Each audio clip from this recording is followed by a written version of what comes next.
Hello again, it's me, Natus, and today we're going to talk a bit more about harmony. Specifically, today we're talking about functional harmony and doing a bit of an introduction to what that actually means. So, functional harmony is kind of like describing harmony as having a sort of syntax, a kind of structure of meaning, where when something is spoken, you have a certain range of expectations about what's going to follow next. So a bit like the cat sat on the mat. Within that sentence, we have different words, and then after that word is said, we know roughly what's coming next. So it's the same with harmony and chords. We have a certain amount of chords within a key. So if we were in C major, we have chord 1, 2, 3, 4, 5, 6, 7, and then 1 again. So those are all our chords within the key.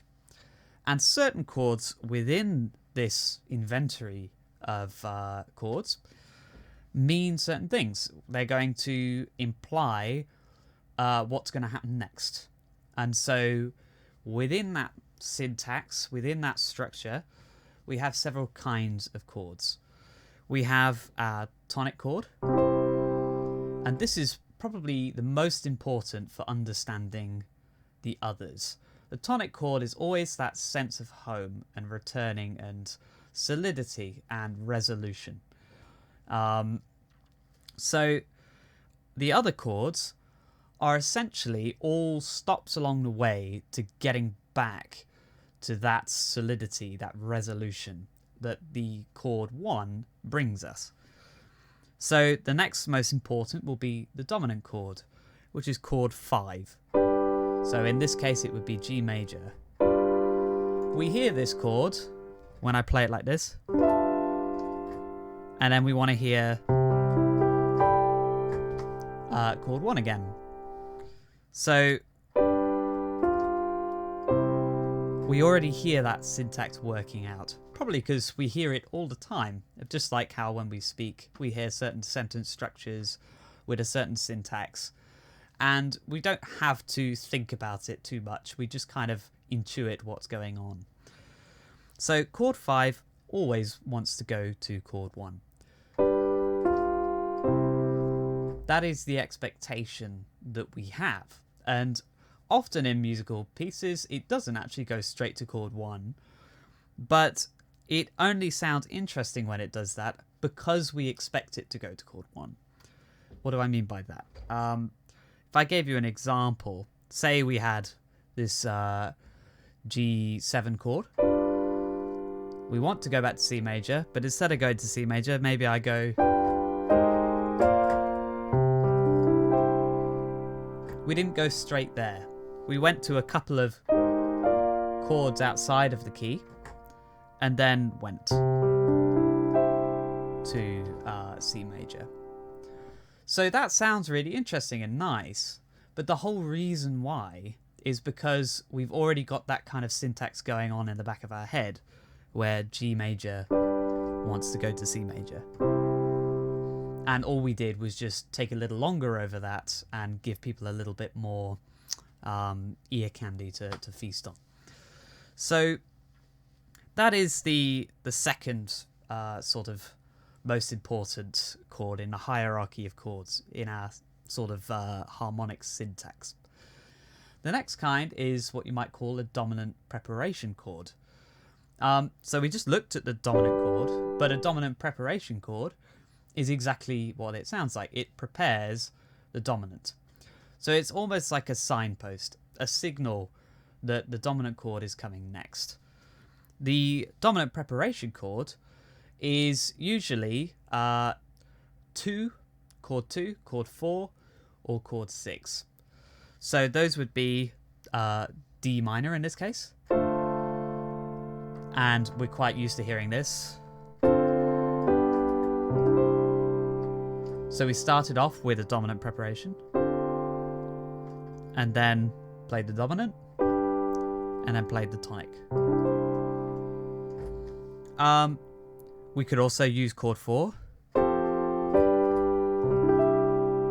So that's quite common as well. We're quite used to hearing this. or chord 6. That also is perfectly fine.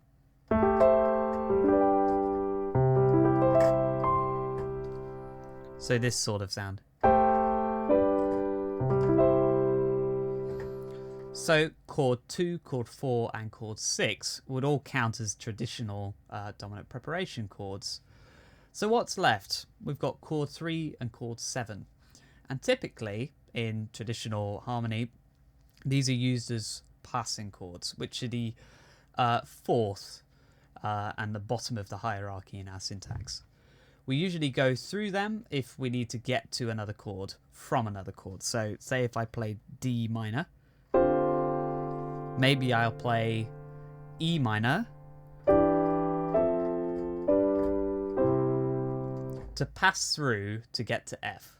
So I went from D, and then E minor, and then dominant, and then tonic. So that example I gave earlier about avoiding that sort of dominant tonic action, the one where we went, that's almost like hearing this sort of passing chord.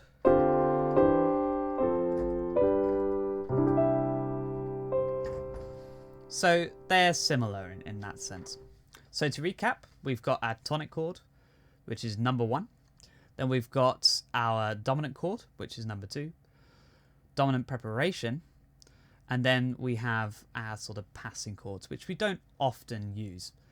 Now, I'm saying this not because this is actually necessarily the chords you are going to use in your contemporary modern tracks.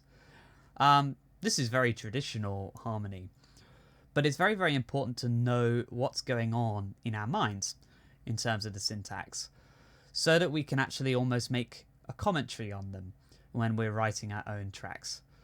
So, say for instance, if I began with this dominant preparation chord, I'm kind of hearing that it's going to go here. But maybe I'll sort of thwart that and choose something else so that it's a little bit unexpected and it takes us to a new place. And the reason why it sounds like a new place is precisely because we had expectations about going to a different place, namely G major. So say if I went, instead of going from D to G, I went from D to E flat sus, then went to A flat. That is surprising, and it's only surprising because we had expectations of something different happening. So that is, in short, what functional harmony is kind of talking about. We've only touched the surface, but it at least should help you to understand the kind of syntax that we have in our minds when we're thinking about harmony. As a listener, as a composer, this is often going off in the back of our head. And so understanding that helps us to talk in our own way and not just, well, it gives us a reference point perhaps for the meaning of certain actions that we do in our harmony. So that doesn't mean you all need to go away and write things like, you can write whatever you like, but it's helpful to have that reference point so that you know exactly what you're doing and what it means. So you could just completely, I don't know, just completely destroy the rules and...